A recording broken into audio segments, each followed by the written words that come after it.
Well, we have just one last presenter to cap us off for the morning, and it's Lisa Jenereaux. Lisa is a fifth-generation farmer along with her family at Spurr Brothers Farm, which is a mixed fruit and vegetable operation in the Annapolis Valley. Lisa brings us a strong interest in business development, goal setting, and finding new opportunities within agriculture. She's actively involved in agriculture off the farm as well, serving on committees and boards. And I stole this from another profile that I found online, so I hope it's still true, but in her free time, she enjoys playing guitar, riding her motorcycle, and going to concerts. So welcome, Lisa.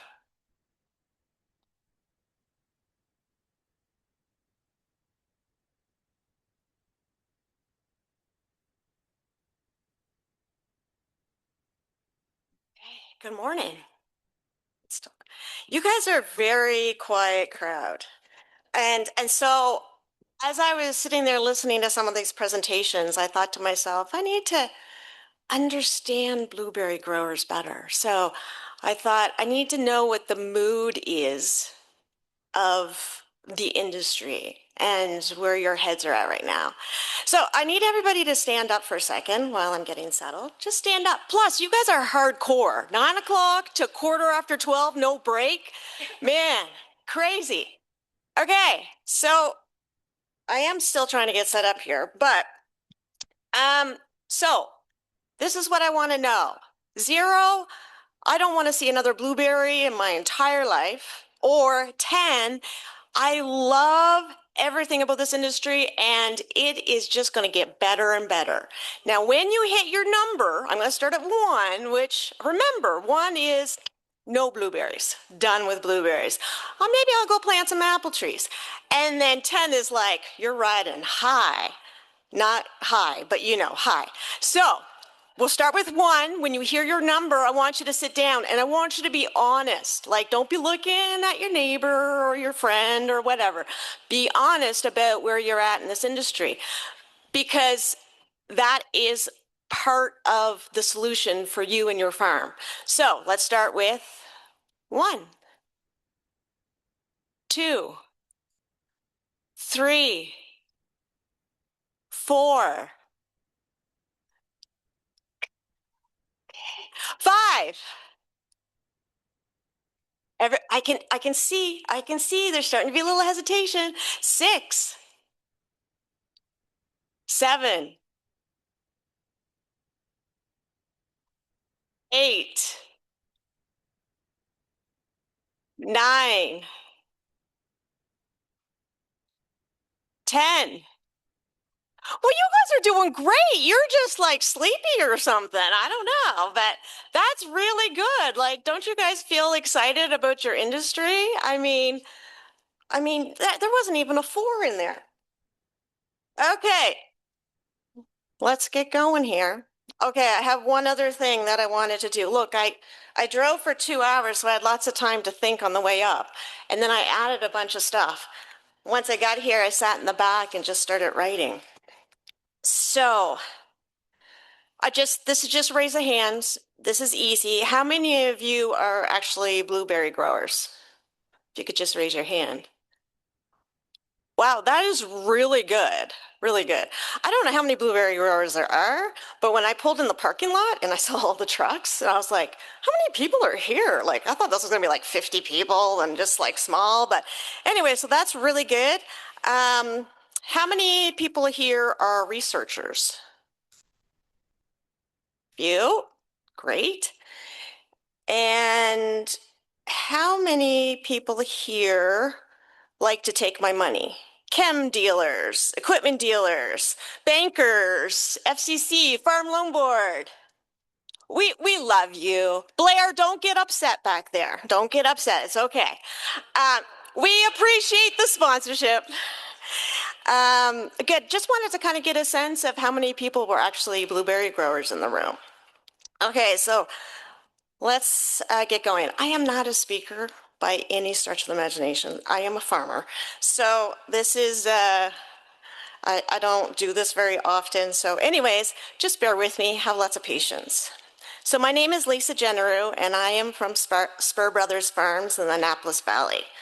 Oh, and one other thing, this is gonna come on and off and on and off because, Well, I'm just at that age. So I've been given the task to talk about setting goals, making decisions, and supporting long-term success, and exploring new opportunities. We are both a retail and wholesale operation with about 100 acres in production, both fruits and vegetables. So before I get into that, I want to start with this question. What does an apple grower have in common with a low bush blueberry grower? At first, you might think not much. Different crops, different systems, different challenges. But we also have a lot of similarities. We both have perennial crops. We both use the same bees. If you guys could just delay your bloom time just a little bit more, it would really help out the apple growers. We both are trying to make good decisions with incomplete and constantly changing information. And we're both at the mercy of the weather, which we can't control. So let me tell you a little bit about my journey. So I grew up in a family with 6 kids. We learned very early on a strong work ethic. We did all the horrible jobs on the farm. The spring was picking up brush, summer was working in the potato packing house, and fall was picking up drops. Summer vacation wasn't a thing, which my husband still finds just very bizarre. I think it's safe to say that we were all ready to get away from the farm once we had the opportunity. There were no thoughts about working on the farm as a career, nor was it ever suggested to me. After high school, I moved around a bit and ended up in Ontario, where I got my diploma in travel and tourism. I worked at a hotel, and I worked as a travel agent for a while, and then I wanted to do something completely different. So, long story short, I ended up coming home for the summer to work in the potato packing house while I was waiting for the paperwork to go through to move to the States for a job.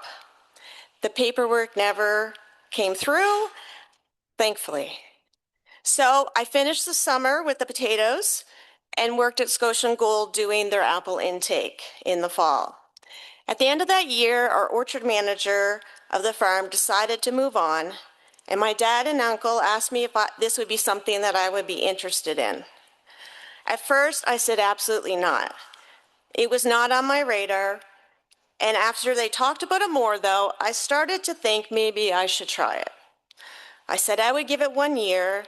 That was in 2001.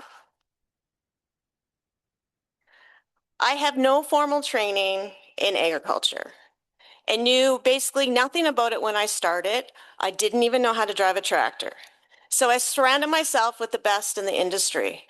I started to attend the International Fruit Tree Association, which is the premier event for anyone growing apples. The best speakers and growers come to learn and share ideas, much like you're doing here today. I've been fortunate enough to not only go to the IFTA, but to sit on the board and become the first female president of the association. In 2018, I joined the Wallace McCain Institute for their Entrepreneur Leadership Program. This is a peer mentoring group for business owners across Atlantic Canada. What I loved about this opportunity was the diverse people that I met. It's easy to get entrenched in everything farming. It consumes every part of your world. But in this group, I'm the only one representing a farm. Well, kind of. I don't know anybody that knows Zach Fisher, but he's also part of my group. And everyone else, though, in the group is from a different business, from tech to collision repair, to interior design, to sleep clinics. These are the people that come with a fresh outlook on farming because they know very little about it. It gives me a very different perspective, which I think we all need. So I look after 100 acres of orchard, mostly apples, but we also have pears and peaches. We started bringing temporary foreign workers in 2003. I look after the Jamaican and Mexican crews. We have roughly 30 guys come each year, and 8 of them are arriving today. So I look after the outside of the market, the decorating inside and out, gift baskets, hanging baskets, and anything to do with the greenhouse. I book the musical entertainment and try to come up with new ideas at the market. On Thursdays, I look after the booth at the Kingston Farmers Market. As president of the company, I oversee or sometimes micromanage all areas of the farm. Katie runs the market and does all the bookwork. William handles field crops, wholesale onions, grains, and lots of other garden vegetables, and the cidery. My dad is semi-retired and still looks after the machinery. Our farm took a very big turn almost 10 years ago. My Uncle Gordon was the leader on the farm. He ran the field crops and the financial side of the business. My dad looked after the equipment and did a lot of the more precision tractor work. I was looking after the orchards. Katie did some of the bookkeeping at that time, and she ran the packing house. And my brother was looking after the strawberries and some of the other small vegetable crops. Gordon wasn't feeling great through the late winter and early spring, although it wasn't anything obvious. In June of that year, he was diagnosed with pancreatic cancer, and at that point really couldn't do any farming. And at the end of September, a few short months later, he passed away at the age of 56. And just like that, everything changed. Katie, William, and I were suddenly responsible for crops we knew very little about. The only focus was getting them off as best we could. It was a season of survival. So we carried on as it was for some time until we realized some pretty important things. Growing a commodity makes it challenging to be profitable. Being a small to mid-sized farm is, I'm going to say, maybe not a very sustainable model. The cost of equipment is too great. We need it to be much larger to gain economies of scale. Government offers some supports, but you really are on your own, especially if you're a diversified farm. Climate change, I don't think we had one crop insurance claim in the first 15 years I was on the farm, and probably have had about 6 claims of the last 10. Oh. So I started to ask some questions. Are we playing to the strengths of the family? Is there an area that we are stronger in? What can we control? These are the thoughts that rolled around in my head for a couple years as we gained our footing. We knew that we would need a minimum of $500,000 to upgrade some of the potato equipment. And on top of that, we didn't have adequate irrigation equipment to meet the growing water challenges. Then there was the packing house that would also need upgrades. In order to get the economies of scale, we also needed to increase our acreage. So we started to plan our potato expansion. In 2019, we purchased a 200-acre farm with a barn and a house. One piece of the plan was in order. I thought the plan was starting to come together, but then I started thinking, oh, I forgot that slide. If you had to invest $1 million into your farm, what would you do with it?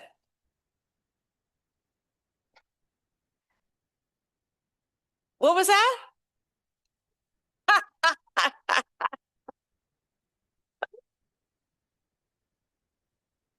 Both that time we had some issues that came up with our buyer. I'm not going to point to one in particular, there's a bunch up there. When we had 2 loads rejected because the bags were arriving wet. Nothing we'd ever dealt with before. If any of you have dealt with rejected loads and emptying out each bag by hand, it's not a very fun job. In the end, it was the bag supplier that changed their ink. This supplier was who we were required to use if we wanted to sell to them. Do you think the buyer cared that their supplier cost us tens of thousands of dollars? Then the buyer wanted us to purchase new varieties, club varieties of seeds specific to them to pack and only to be sold to them. This would mean they control everything, leaving zero leverage to us. It was a frustrating season, but honestly, it's kind of the same old things that most growers deal with on a regular basis. We are all at their mercy, and everyone has a story.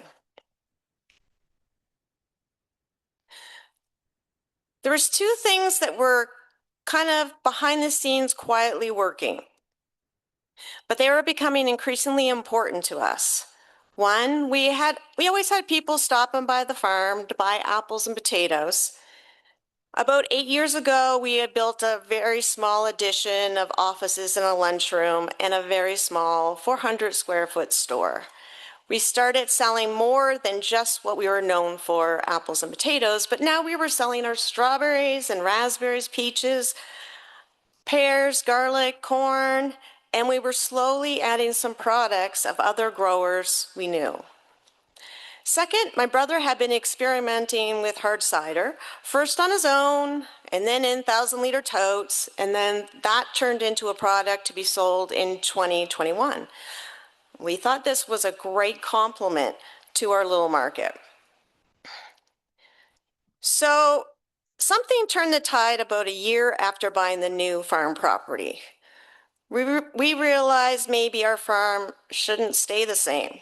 Maybe we were being too narrow in our thinking. What was the best long-term strategy for the farm? I've been around long enough to see some industries go through some pretty sad times. One in particular was the pork industry.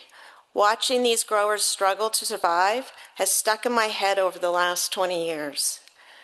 I also came to the farm at a time when the farm was not doing well. I quickly learned that cash flow is king, and if you can't build something that can keep a positive cash flow on most years, then you will start to drown.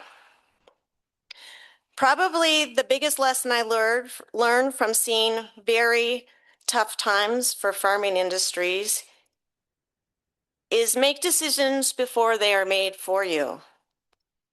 Potatoes were a staple of our farm.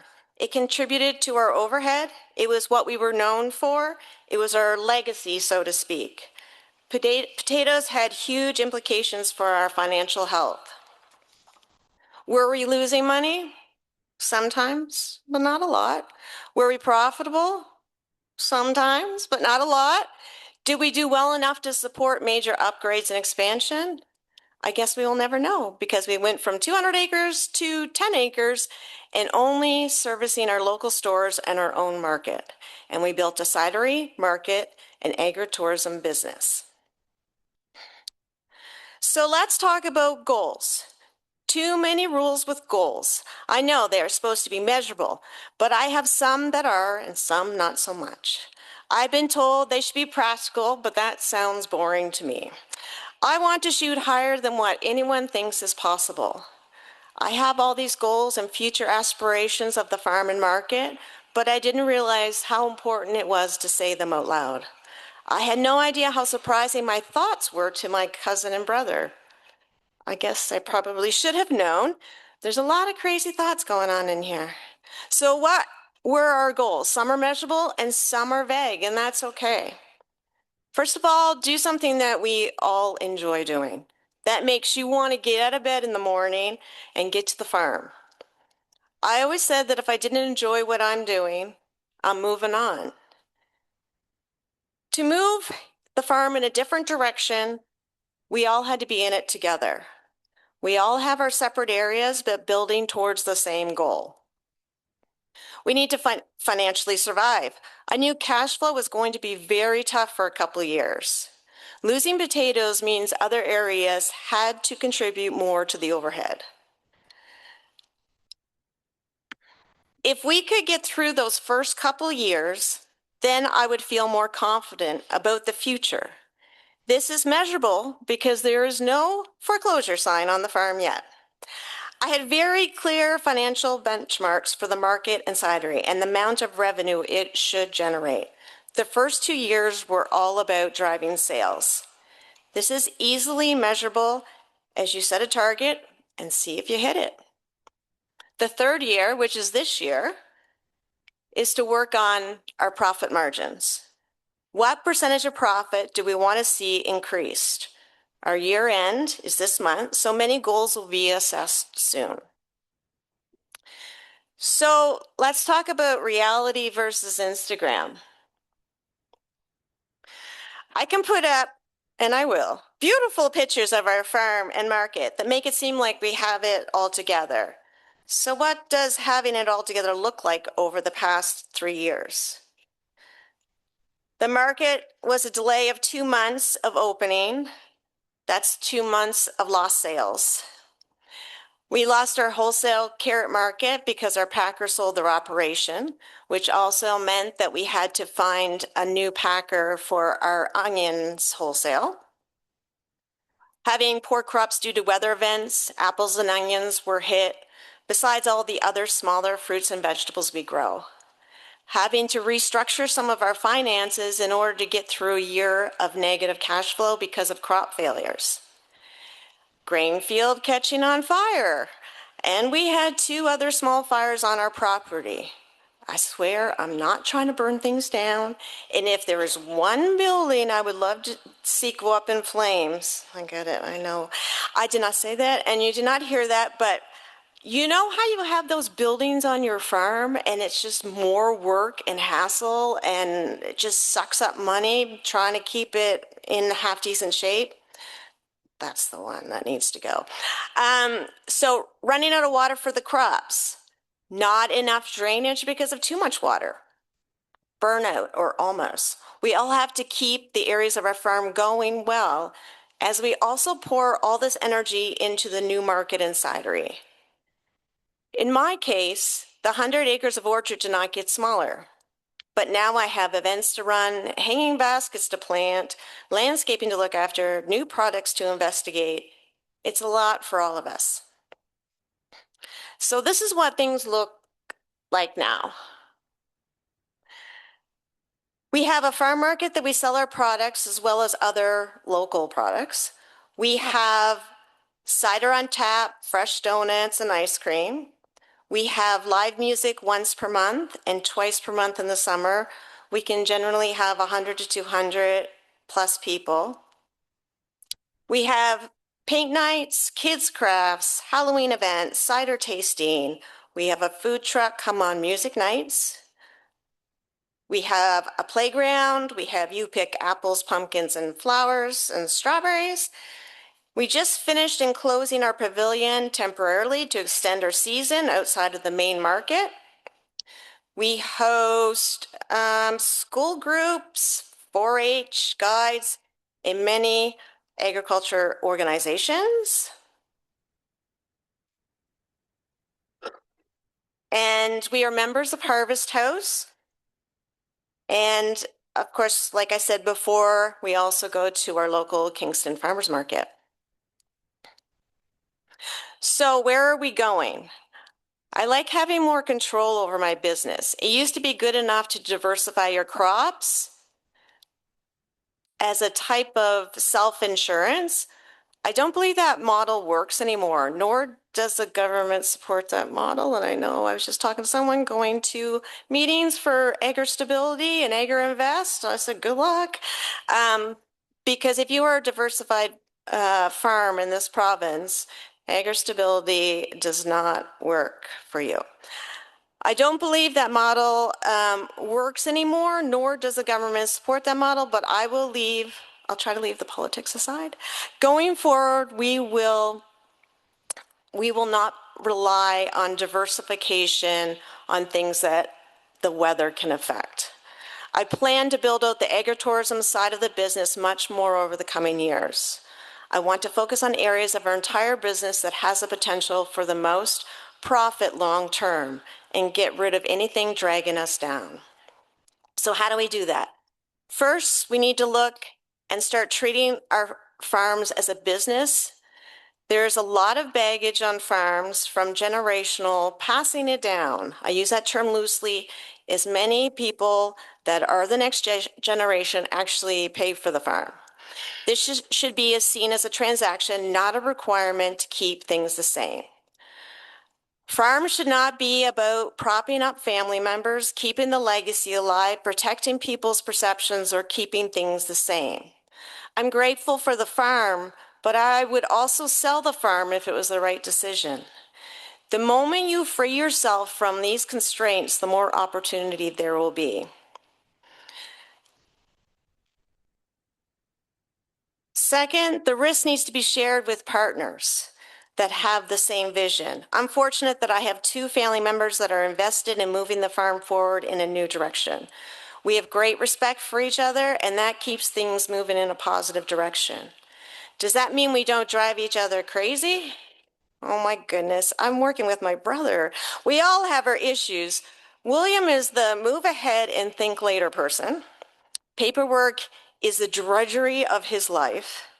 Katie is the runs it well but plays it safe person, and she also keeps our spending in check because William and I love our new shiny toys.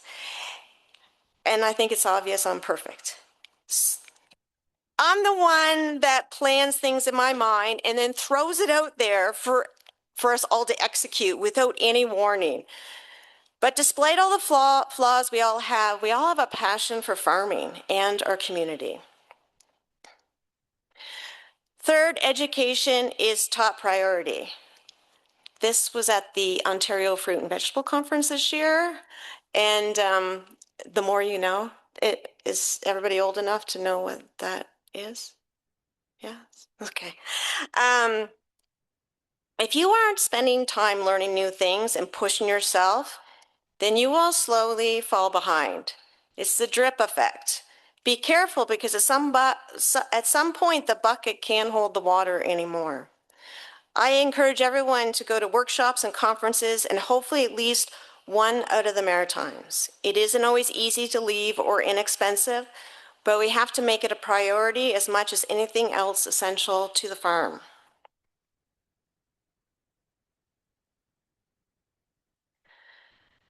So now you have an apple grower telling you things that may or may not relate to you. The great thing about stories is they generally stick with you more than facts on a screen. I have probably been to thousands of presentations, and the one thing that a good friend of mine from Washington State taught me about presentation is ask yourself, who cares? If there are no actionable items from a presentation, then why have it? So here are my actionable items.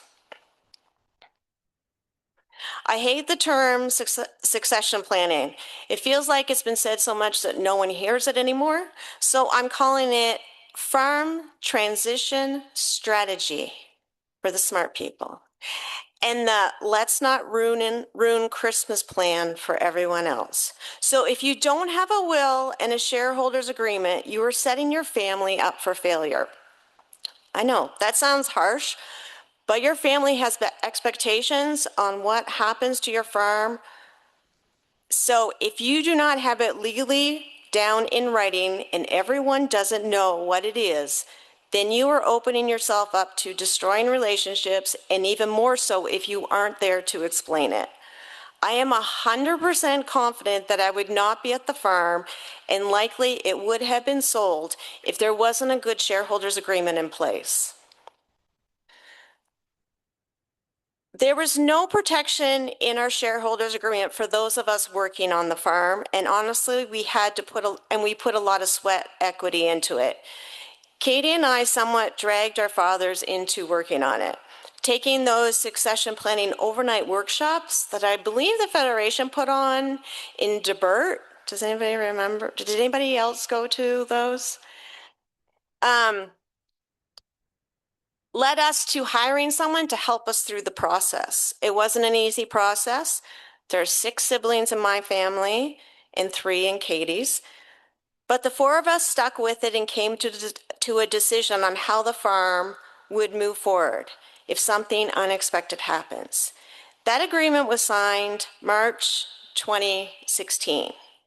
And 2 months later, Gordon was diagnosed with cancer.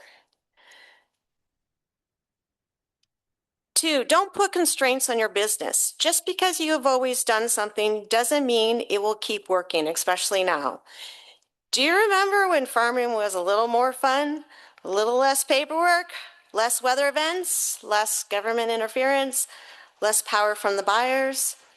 I've been doing this full time for 25 years, and I've seen a lot of sides of farming, but the last 10 have been difficult. Soaring costs, labor availability, restrictions on crop protection products that change so fast that it's hard to know what's in and what's out from year to year.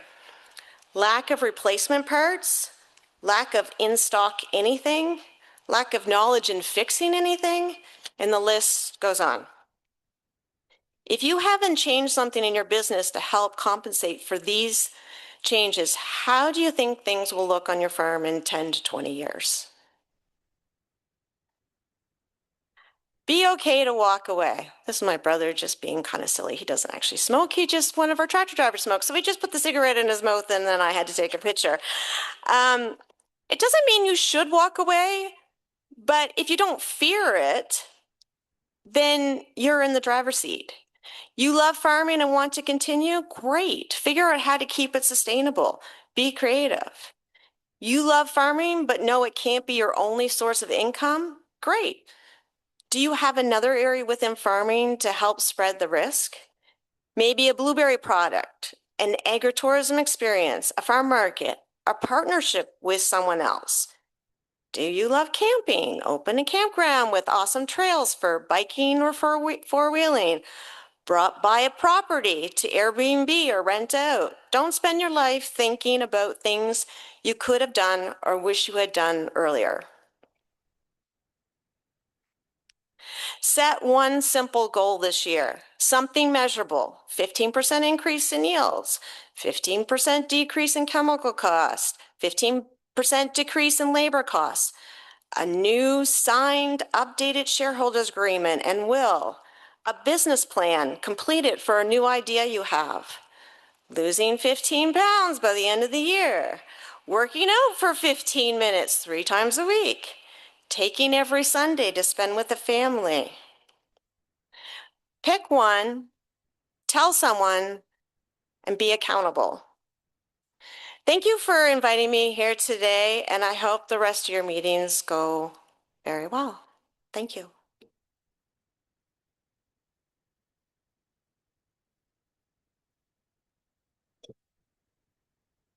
Oh, I don't want to look at that too long. Oh, yeah, sure. We have a few minutes before lunch. If there's any questions for Lisa, she's happy to take them. Yeah, go ahead. Company from brothers who reflect the leadership that your women are doing in the farm? That is a really good question. So when we made the when we had the transition from the past generation to this generation, we had to make a decision where we're going with the name because we were getting into the cidery business, the branding, all that kind of stuff. So it was taking a new direction. And we had done some work with branding before that on our potato bags, and we liked it. It kind of spoke to, what my dad and uncle had poured into the business. And I do hear it a lot, like, why shouldn't we should be Spurr sisters? We're not sisters, we're cousins. But yeah, I totally get the idea. And, maybe at some point we'll change our mind. Probably not, because we're kind of like down that road. And if anybody does any type of marketing at all and getting things done up like my bag or, like it's expensive to get good stuff done. And so we'll probably stick to it and we'll have Spur Brothers and Katie and I will go around and tell people about Spur Brothers.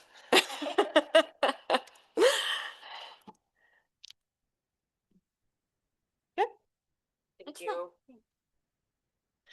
Thanks, Lisa. We are